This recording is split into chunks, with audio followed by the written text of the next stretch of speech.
All right, we're going to paint a magnet today. The magnet we're painting is the Iron Lung Award Resin Blank. In your package, you should have gotten a resin blank. It should come with a magnet as well as a foam adhesive disc, a free sticker, and also this little QR code. This QR code, if you scanned it, brought you to me. Welcome. I'm going to show you how to paint this thing. First, I'm going to start out by pointing out the materials that we're going to be using today. So we have a handful of different types of paint. For the base coat, you have your choice. You can either go with like a raw umber or this espresso style spray paint. The types of colors aren't exactly the important part. The important part is that it's dark brown. Okay. And then I also like to use an orange, a dirty yellow, and like a brick red. And then you'll also want some silver.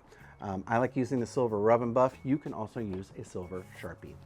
Now, I want you to pretend that I painted this and now it looks like this, okay? So here we are. It's base coated. It's ready to go. All right, now let's get into the good stuff. We're going to take just a cheap old chip brush. The bristles like to fall out of these things, so I like to rub it aggressively on my hand and tear my glove. You don't have to tear your glove. I just did for this demonstration on accident, but that's okay. It's going to be fine. But first, the first color I'm going to dip into is the red. I'm going to get a little bit on the brush and use a separate plate. You can use a piece of cardboard or like a paper towel, what have you. And I want to get a lot of that paint off of there actually. And I'm actually going to use this old dish towel to kind of get most of it off there. We're actually going to do some dry brushing on top of this. So I'm just going to lightly dust over the top, okay? Leaving some of them reds behind. And you want to make sure you get like in between the veins here. We don't want to go too hard with it. If you go too hard with it, then what ends up happening is it fills in all the little nooks and crannies down there, and we want that dark brown to show in all the recesses, right? So that's why we're just doing light dry brushing all around. Nice. Wiping away all the bristles that keep falling out. Now we're going to take a hair dryer and we're going to dry it.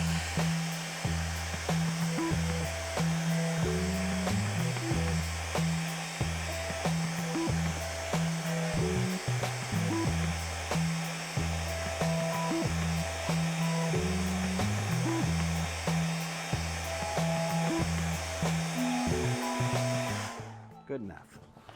Just going to set that here. Boom. Next color. First thing I'm going to do though is like kind of really wipe off as much of that red as I can. I got it at Goodwill, it's fine. All right, here we go, here we go, here we go. All right, now I'm going to jump into the yellow. Load up some yellow on here. Dab it out. Get the bulk of it off so that I can then come in and dry brush. Now I don't want to completely cover the entire thing opaquely, right? I still want to be able to see some of the red. So I'm kind of dancing around, grabbing some spots, leaving some spots without the yellow on them, because I want both colors to work, right?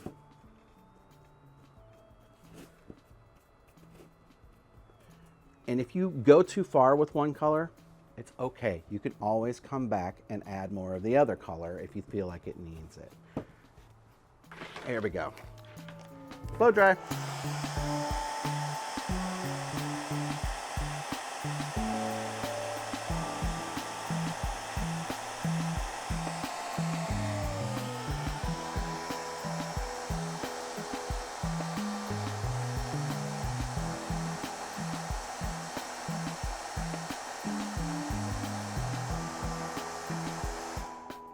I like it.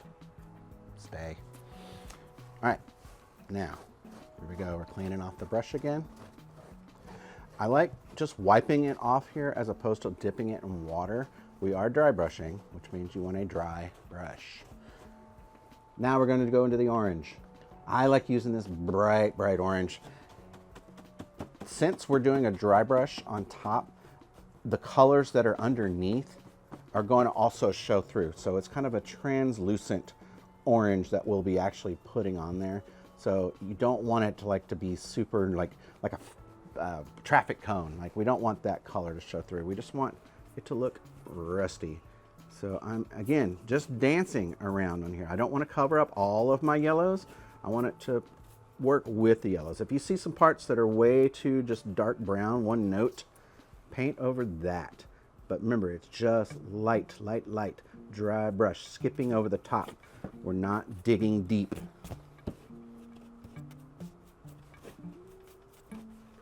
There we go.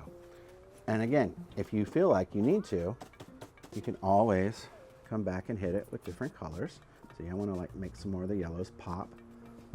And if you feel like it's too heavy, dab it with your finger, dab it with a paper towel. Like you can really kind of go too far and then knock it back. Not a big deal. So now we've got color differentiations happening all over this. It's not just one note, right? It's multiple notes happening. And that's what you want. Now, you could stop there. You could spray that with some crystal clear and call it done. But we're going to take it one step further. We're going to take a small brush, small flat brush, and we're going to use our silver leaf rub and buff. Okay, I'm going to kind of load up the thing to where it's got it on both sides, and then using the flat side to hit just the high points of all the veins.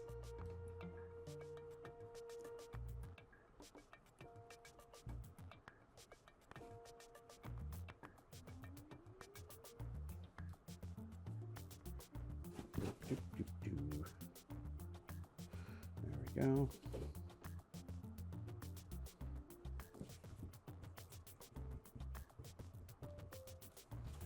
Now I'll flip the brush to do the other side. Don't worry about getting this opaque or making it perfect, because the next step will completely just bring the whole room together. Okay, so I gotta trust the process. Okay, now that we've got it all on there, we're gonna do the rub part of the rub and buff, which will help kind of feather things out a little bit, spread it out on top of the veins, and kind of shove it into position. Now, one of the things that can happen really easily is it can kind of get in spaces that you don't want it. So I will take just another little brush and I'll grab like a little bit of the red and then just kind of go through and cover it up. You can also cover it up with your base color brown, which in some cases will work a little bit better. But any space that you get silver in that you don't want it, just paint over it. It's fine. It's not gonna hurt anything. Or you can just leave it be, you know. There's no such thing as mistakes. They're all gifts, right? This is art we're making. This ain't rocket surgery. And then the last step for the painting is to take crystal clear spray paint. Take it outside when you do this, but then spray a nice healthy coat on all of it. You don't want the spray paint to pool up and leave drippy bits everywhere, but you want to get nice even coverage and spray it from all the different angles. But once that's done and you let it dry a couple hours, you have a fully painted, ready to hang magnet. Now that the paint's all done, the last little bit is to put on your magnet. And here's how to do it. First, you just rip that glove right off. Just rip it off, because you're gonna need your fingernails. To take the adhesive foam disc, and you should have gotten one of these in your package. Take off one side, stick it to the magnet, press it on there, stick off the other side, and then you put it on and then apply pressure and count to 10. 1, 2, 3, 4, 5, 6, 7, 8, 9, 10. And that's it. Now it's ready to hang. Stick it on your fridge, hang your kid's latest masterpiece from it, or the electric bill, or a love note from your significant other. Congratulations, you just painted your very own Iron Lung Award fan magnet. Thanks, bye.